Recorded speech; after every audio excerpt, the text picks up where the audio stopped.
नमस्कार दोस्तों, स्वागत है आपका life changer audio book summary में। दोस्तों, आज का टॉपिक है अमीर लोग उत्कृष्ट प्राप्तकर्ता होते हैं, गरीब लोग खराब प्राप्तकर्ता होते हैं। एक बार फिर, अमीर लोग उत्कृष्ट प्राप्तकर्ता होते हैं, गरीब लोग खराब प्राप्तकर्ता होते हैं। ऐसा कहना है मशहूर लेखक टी हार्व एकर का। तो आइए डिटेल में समझते हैं। ज़्यादातर लोगों का अपनी पूर्ण वित्तीय क्षमता तक नहीं पहुंच पाने का अगर मुझे सबसे प्रमुख कारण बताना हो तो वो यह होगा। अधिकांश लोग खराब प्राप्तकर्ता होते हैं। देने के मामले में अच्छे हों या ना हों, लेकिन पाने के मामले में वे निश्चित रूप से खराब होते हैं। चूँकि वे पाने के मामले में खराब होते हैं, इसलिए उन्हें कुछ नहीं मिलता है। लोगों को कई कारणों से पाने में दिक्कतें आती हैं। पहली बात, कई लोग खुद को नाकाबिल या अयोग्य मानते हैं।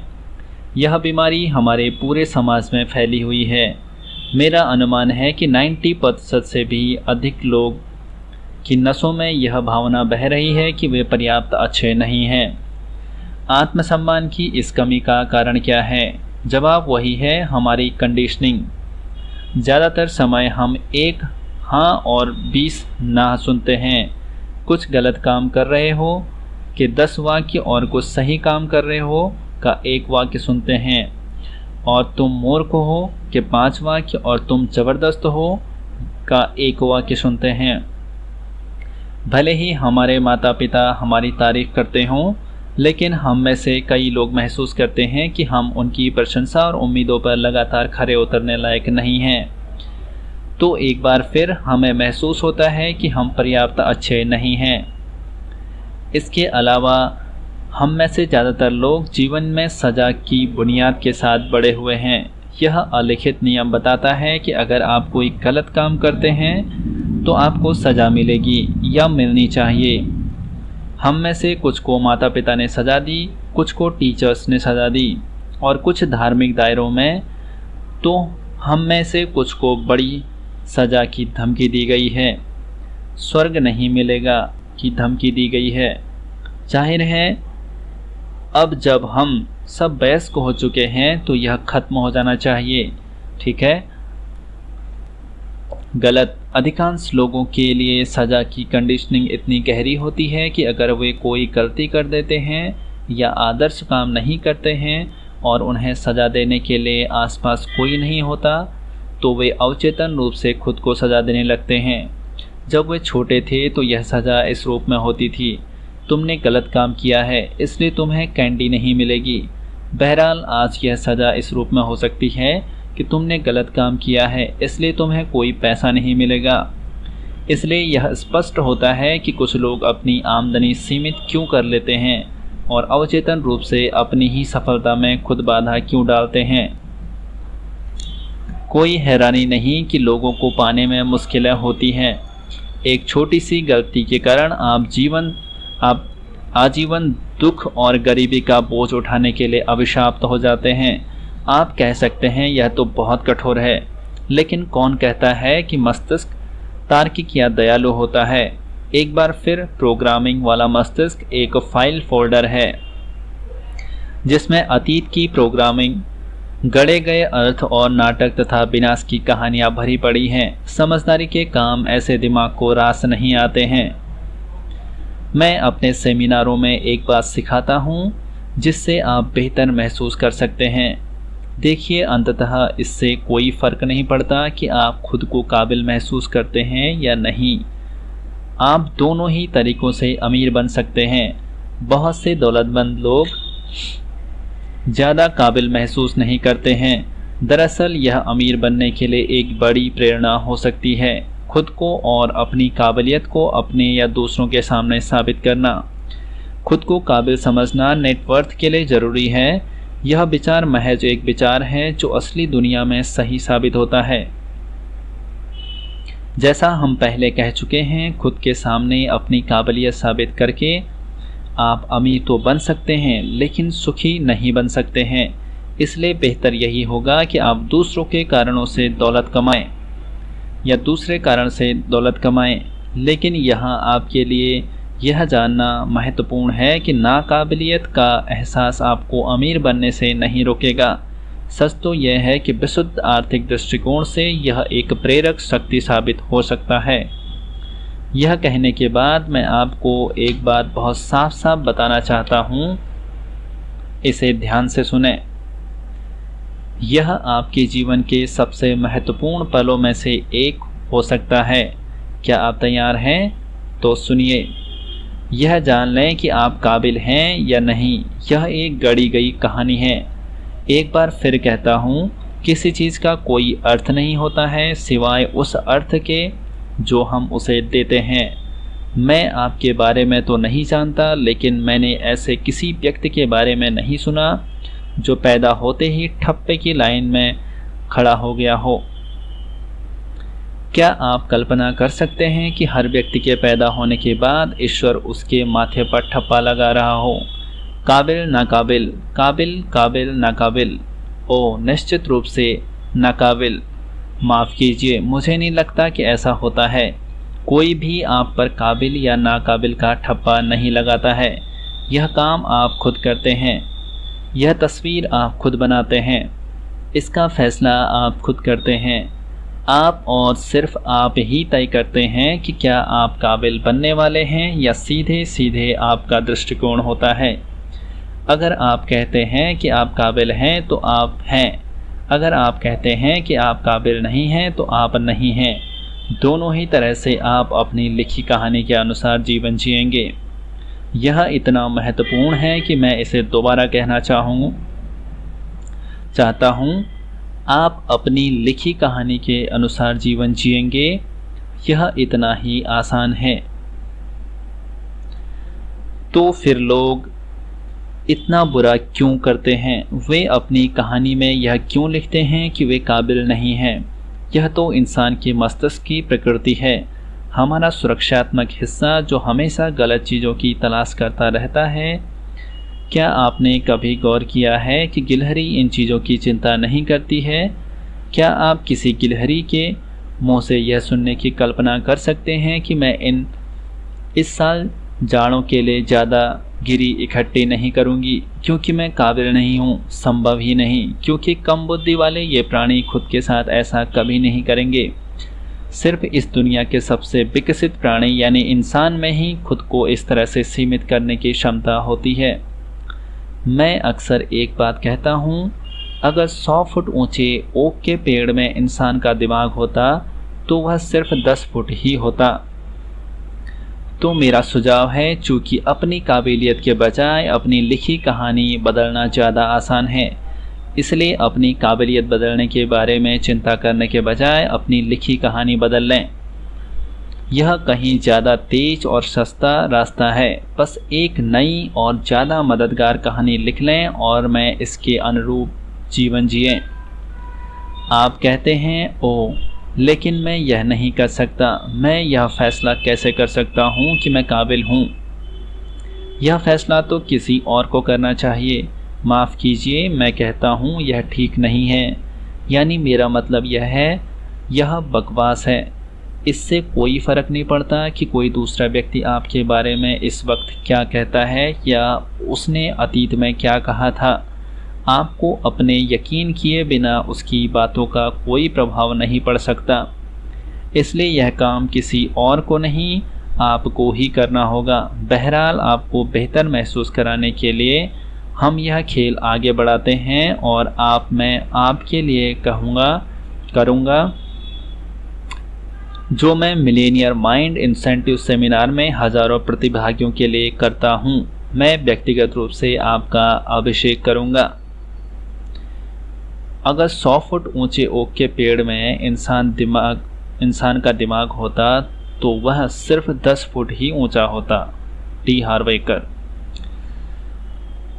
यह एक खास समारोह होता है, इसलिए मैं आपसे कहता हूं कि आप ध्यान भटकाने वाली चीज़ों से दूर रहें, चबाना बंद कर दें, फ़ोन पर बात करना बंद कर दें और जो भी काम कर रहे हो उसे रोक दें।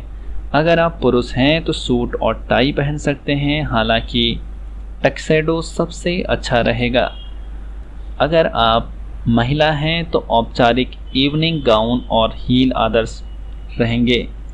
और अगर आपके पास कोई बेहतरीन या बिल्कुल नई पोशाक न हो तो यह निश्चित रूप से एक नई ड्रेस खरीदने का अवसर है। अगर उस पर डिज़ाइनर लेबल हो तो ज़्यादा अच्छा रहेगा। अगर आप तैयार हों तो हम शुरू करते हैं। कृपया एक घुटने के बल बैठ जाएं और अपना सिर सम्मान में झुका लें। तैयार? यह लीजिए, मुझ में निहित शक्ति के द्वारा मैं आज से अनंत काल तक काबिल के रूप में अपना अभिषेक करता हूँ। ठीक है, हमने यह कर दिया। अब आप खड़े हो सकते हैं और अपना सिर तान सकते हैं, क्योंकि आखिरकार आप काबिल बन चुके हैं। बुद्धिमानी की इस सलाह पर चलें। काबिलियत या नाकाबिलियत की बकवास पर भरोसा करना बंद कर दें और वे काम शुरू करें जो अमीर बनने के लिए आपको करने चाहिए। दूसरा प्रमुख कारण जिसकी वजह से ज़्यादातर लोगों को पाने में समस्या आती है, यह है कि वे इस कहावत पर आंखें मूंद कर विश्वास करते हैं, देना पाने से बेहतर है। मैं इसे सभ्य भाषा में कहना चाहता हूँ, कितनी बेतुकी बात है। यह कहावत सरासर बकवास, और अगर आपने गौर ना किया हो तो इसका प्रचार आमतौर पर वे लोग और समूह करते हैं जो चाहते हैं कि आप दें और वे पाएं। पूरा विचार ही मूर्खतापूर्ण है। क्या बेहतर है, ठंडा या गर्म, बड़ा या छोटा, दायां या बायां, अंदर या बाहर? देना और पाना एक ही सिक्के के दो पहलू हैं। जिसने भी यह फैसला किया है कि देना पाने से बेहतर है, वह गणित में कमज़ोर रहा होगा।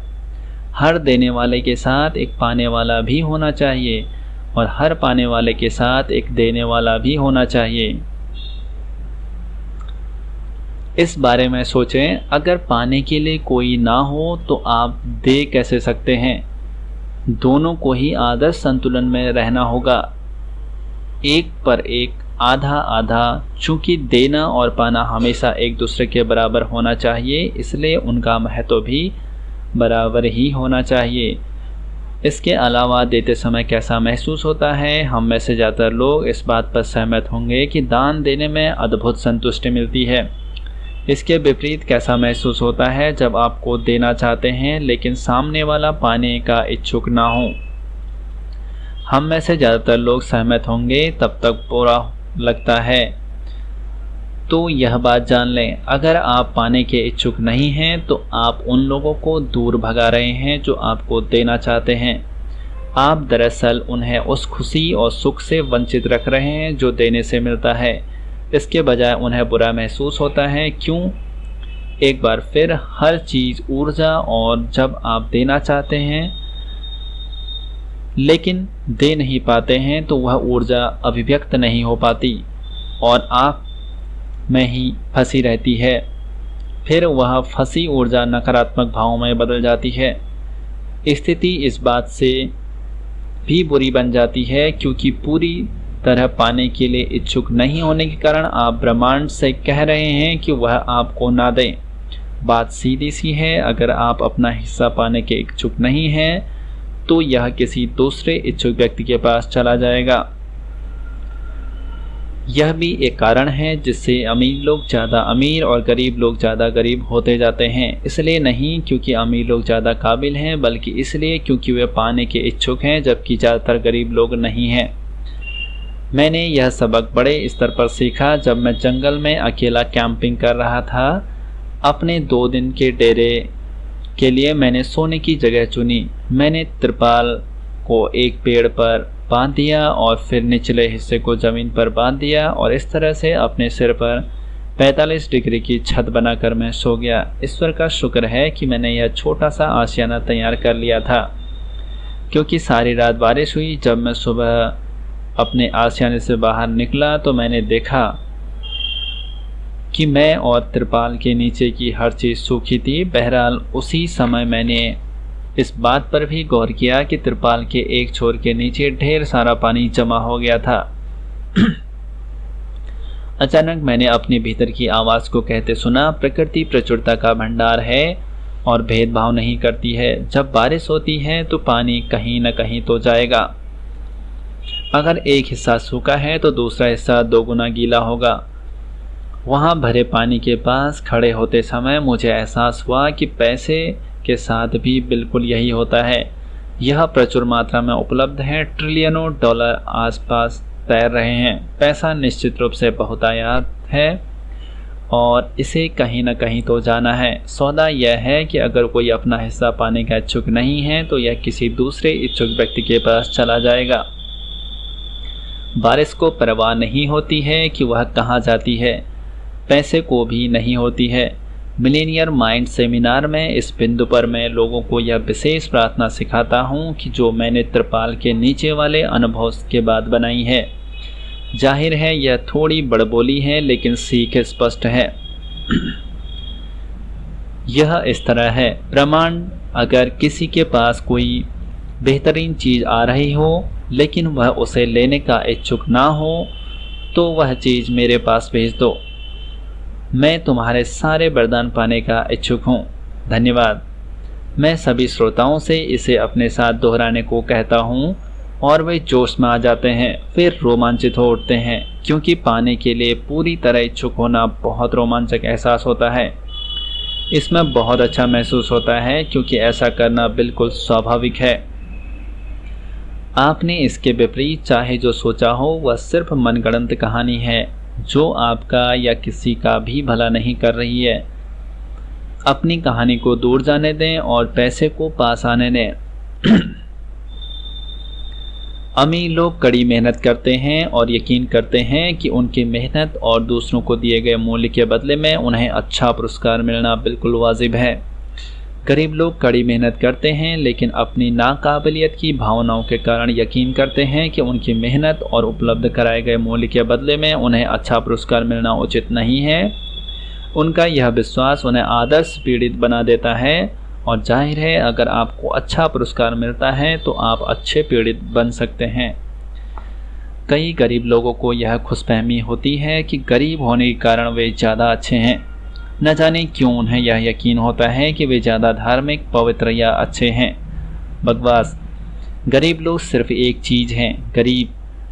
मेरे कोर्स में एक आदमी भाग ले रहा था। वह मेरे पास आंसू बहाते हुए आया और वह कहने लगा, मैं यह नहीं समझ पा रहा हूँ कि हम अपने पास ढेर सारा पैसा होने पर मैं अच्छा महसूस कैसे कर सकता हूँ जबकि बाकी लोगों के पास इतना कम पैसा है। मैंने उससे कुछ आसान सवाल पूछे। अगर आप गरीब हैं तो इससे आप गरीब लोगों को किस तरह फ़ायदा पहुंचा रहे हैं? कंगाल रहकर आप उनकी मदद कैसे कर सकते हैं? क्या आप सिर्फ एक और गरीब नहीं हैं जिसे खिलाया जाना है? क्या यह ज़्यादा अच्छा नहीं होगा कि आप दौलत बना लें और फिर कमज़ोरी के बजाय ताकत के साथ गरीबों की मदद करने की कोशिश करें? उसने रोना छोड़ दिया और बोला, पहली बार मुझे बात समझ में आई कि मैं यकीन नहीं कर सकता कि मैं कितनी बकवास बातें सोच रहा था। हार मुझे यकीन है कि अब मेरे अमीर बनने का समय आ गया है ताकि मैं दूसरों की मदद कर सकूं। धन्यवाद। वह नया इंसान बनकर अपनी सीट पर बैठ गया। कुछ समय पहले मुझे उसका ईमेल प्राप्त हुआ जिसमें उसने मुझे बताया कि वह अब पहले से 10 गुना कमाई कर रहा है और इसे लेकर बहुत अच्छा महसूस कर रहा है। उसने कहा, सबसे अच्छी बात यह है कि उसे अपने कुछ कड़के दोस्तों और परिवार वालों की मदद करने में बहुत अच्छा महसूस होता है। यह मुझे एक महत्वपूर्ण बिंदु की ओर ले जाता है। अगर आपके पास बहुत से पैसे कमाने की क्षमता है तो कमा लें। क्यों?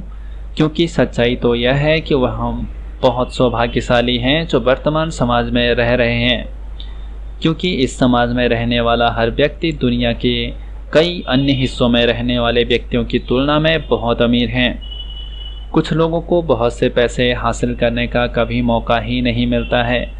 अगर आप उन खुशकिस्मत लोगों में से एक हों जिनमें ऐसा करने की योग्यता हो, और आप में से हर एक इतना ही खुशकिस्मत है, वरना आप इस तरह की पुस्तक नहीं पढ़ रहे होते, तो आप अपनी पूरी योग्यता का इस्तेमाल कर लें, सचमुच अमीर बने और फिर उन लोगों की मदद करें जिनके पास आपके जैसे अवसर नहीं है।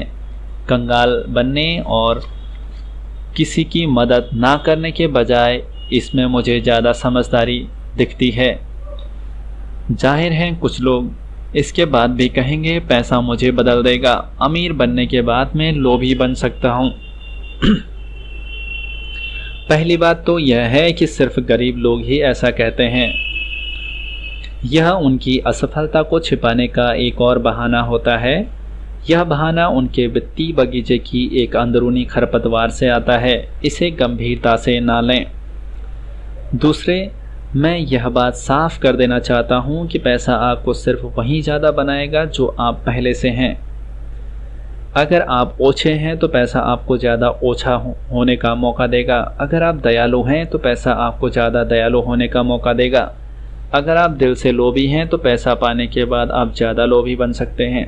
अगर आप उदार हैं तो ज़्यादा पैसे आने के बाद आप ज़्यादा उदार दयालु बन सकते हैं। और जो आपको इससे अलग बात बताता है वह कंगाल है। तो क्या करें? अच्छा प्राप्तकर्ता कैसे बने? पहली बात, खुद को पोषण देना शुरू करें। याद रखें, लोग आदतों के गुलाम होते हैं, इसलिए आपको चेतन रूप से वे सर्वश्रेष्ठ चीज़ें पाने का अभ्यास करना होगा जो ज़िंदगी आपको दे सकती है। हम मिलेनियर माइंड इंसेंटिव सेमिनार में धन प्रबंधन तंत्र की एक प्रमुख तकनीक सिखाते हैं। हम आपसे एक खेल प्ले अकाउंट बनाने को कहते हैं, जहां आप निश्चित धनराशि ऐसी चीज़ों पर खर्च करते हैं जिनसे आपको बेहतरीन एहसास होता है और जो आपको मिलेनियर की तरह महसूस कराती हैं। यह अकाउंट आपकी काबिलियत साबित करने और पाने की मांसपेशियों को मजबूत करने में मदद करता है। दूसरी बात, मैं चाहता हूं कि आपको जब भी पैसा मिले तो आप रोमांच और कृतज्ञता प्रकट करने की आदत डाल लें। बड़ी अजीब बात है, जब मैं कंगाल था और मुझे ज़मीन पर कोई सिक्का पड़ा दिखता था तो मैं उसे उठाने के लिए कभी नीचे नहीं झुका। बहरहाल, जब अब मैं अमीर बन चुका हूँ तो मैं पैसे जैसी दिखने वाली हर चीज़ उठा लेता हूँ। फिर मैं उसे खुशकिस्मती के लिए चूमता हूँ और ज़ोर से घोषणा करता हूँ कि मैं धन खींचने वाला चुंबक हूँ। धन्यवाद, धन्यवाद। मैं उस समय यह मूल्यांकन नहीं करता हूँ कि पैसा कितना है। पैसा पैसा होता है और पैसा मिलना ब्रह्मांड का वरदान है। अब जब मैं अपनी हर मनचाही चीज़ पाने के लिए पूरी तरह इच्छुक हूँ तो यह मुझे मिल जाती है। अगर आप दौलत बनाना चाहते हैं तो उसे पाने के लिए तैयार और इच्छुक होना बहुत महत्वपूर्ण है। अगर आप उसे कायम रखना चाहते हैं तब भी यह महत्वपूर्ण है। अगर आप खराब प्राप्त करता हैं और किसी तरह आपको ढेर सारा पैसा मिल जाता है तो आप इस बात की काफ़ी संभावना है कि यह तत्काल चला जाएगा। एक बार फिर, पहले अंदर फिर बाहर। पहले अपने पाने वाले बर्तन को बड़ा बनाएं, फिर देखें कि इसे भरने के लिए पैसा किस तरह आता है। एक बार फिर कहूँगा, ब्रह्मांड निर्वात को पसंद नहीं करता है। दूसरे शब्दों में, खाली जगह हमेशा भर जाएगी। क्या आपने कभी देखा है कि खाली गैरेज या अलमारी के साथ क्या होता है? आमतौर पर यह ज़्यादा समय तक खाली नहीं रहती है ना? क्या आपने कभी इस अजीब बात पर गौर किया है कि किसी काम को करने में हमेशा उतना ही समय लगता है जितना दिया जाता है? जब आप पाने की क्षमता बढ़ा लेंगे तो आप ज़्यादा पाने लगेंगे। इसके अलावा जब आप पाने के लिए सचमुच तैयार हो जाएंगे तो आपकी बाकी की ज़िंदगी भी बेहतर बन जाएगी। न सिर्फ आप ज़्यादा पैसा पाने लगेंगे बल्कि ज़्यादा प्रेम, शांति, खुशी, संतुष्टि भी पाने लगेंगे। क्यों? एक और सिद्धांत के कारण जिसका मैं निरंतर प्रयोग करता हूँ। आप एक चीज़ किस तरह से करते हैं, हर चीज़ उसी तरह से करते हैं। आप एक चीज़ जिस तरह से करते हैं, हर चीज़ उसी तरह से करते हैं। आप एक क्षेत्र में जिस तरह के हैं, आमतौर पर सभी क्षेत्रों में उसी तरह के होते हैं। अगर आप पैसा पाने से खुद को रोक रहे हैं तो इस बात की पूरी संभावना है कि आप जीवन की हर अच्छी चीज़ पाने से खुद को रोक रहे हैं। मस्तिष्क आमतौर पर अलग से यही नहीं बताता है कि पाने के मामले में आप किन किन क्षेत्रों में खराब हैं। दरअसल यह विपरीत मामला है। मस्तिष्क को हर मामले में साधारणीकरण करने की आदत होती है और वह कहता है जैसा यह है वैसा ही है, हर जगह और हमेशा। अगर आप खराब प्राप्त करता हैं तो आप सभी क्षेत्रों में खराब हैं। अच्छी खबर यह है कि जब आप उत्कृष्ट प्राप्तकर्ता बन जाते हैं तो आप हर जगह उत्कृष्ट प्राप्तकर्ता बन जाएंगे और उन सभी चीज़ों को पाने के लिए तैयार होंगे जो ब्रह्मांड आपके जीवन के सभी क्षेत्रों में दे सकता है। जब आपको अपनी सारी नियामतें मिलें तो आपको जो इकलौती चीज़ याद रखनी है वह है धन्यवाद करते रहना। घोषणा, दिल पर हाथ रखकर कहें, मैं एक उत्कृष्ट प्राप्तकर्ता हूँ और मैं अपने जीवन में ढेर सारा पैसा पाने के लिए तैयार और इच्छुक हूँ। अपना सिर छूकर कहें, मेरे पास मिलेनियर माइंड है। मिलेनियर मस्तिष्क की गतिविधियाँ। उत्कृष्ट प्राप्तकर्ता बनने का अभ्यास करें। जब कोई किसी तरह भी आपकी प्रशंसा करे तो हर बार यही कहें, धन्यवाद। उस व्यक्ति को उसी समय वह प्रशंसा ना लौटाएं। प्रशंसा को पूरी तरह ग्रहण कर लें और उसे लौटाएं नहीं, जैसा ज़्यादातर लोग करते हैं। इससे प्रशंसा करने वाले व्यक्ति को उपहार देने की खुशी मिलती है क्योंकि वह उसे उसी की ओर वापस नहीं उछाल देते हैं। आपको जो भी, और मेरा मतलब है जो भी पैसा मिले उसका जोश के साथ जश्न मनाना चाहिए। चिल्लाकर कहें, मैं पैसे का चुंबक हूँ, धन्यवाद धन्यवाद धन्यवाद। यह उस पैसे के लिए है जो आपको ज़मीन पर पड़ा मिलता है, जो आपको उपहार में मिलता है, जो आपको सरकार से मिलता है, जो आपको तनख्वाह के रूप में मिलता है और जो आपको अपने बिजनेस से मिलता है। याद रखें, ब्रह्मांड आपकी मदद करने के लिए कृत संकल्प है। अगर आप यह घोषणा करते रहेंगे कि मैं पैसे के चुंबक हूँ, और ख़ासकर अगर आपके पास इसका प्रमाण होगा तो ब्रह्मांड सिर्फ यही कहेगा, ठीक है, और आपकी ओर और ज़्यादा पैसा भेज देगा। नंबर 3, खुद को लाड करें। महीने में कम से कम एक बार खुद को और अपनी आत्मा को तृप्त करने के लिए कोई खास काम करें। मसाज, मैनिक्योर या पेडिक्योर करवाएं। खुद को आलीशान लंच या डिनर पर ले जाएं। नाव या वीकेंड कॉटेज किराए पर लें। किसी से अपना नाश्ता बिस्तर पर बुलवाएं। इसके लिए आपको किसी मित्र या पारिवारिक सदस्य के साथ अदला बदली करनी पड़ सकती है। ऐसे काम करें जिससे आपको अमीर और हकदार महसूस करने की इजाज़त मिले। एक बार फिर इस तरह के अनुभव से आप कंपन की ऊर्जा को संप्रेरित कर देंगे। यह ब्रह्मांड को यह संदेश भेजेगी कि आप समृद्ध जीवन जीते हैं। यह संदेश पाकर ब्रह्मांड अपना काम करते हुए कहेगा, ठीक है, आपकी और ज़्यादा अवसर भेज देगा। इस पूरी ऑडियो को सुनने के लिए आपका तहे दिल से धन्यवाद। आप हमेशा हेल्दी, वेल्दी और खुश रहें और इस वीडियो को लाइक करें एंड इस चैनल को सब्सक्राइब जरूर करें।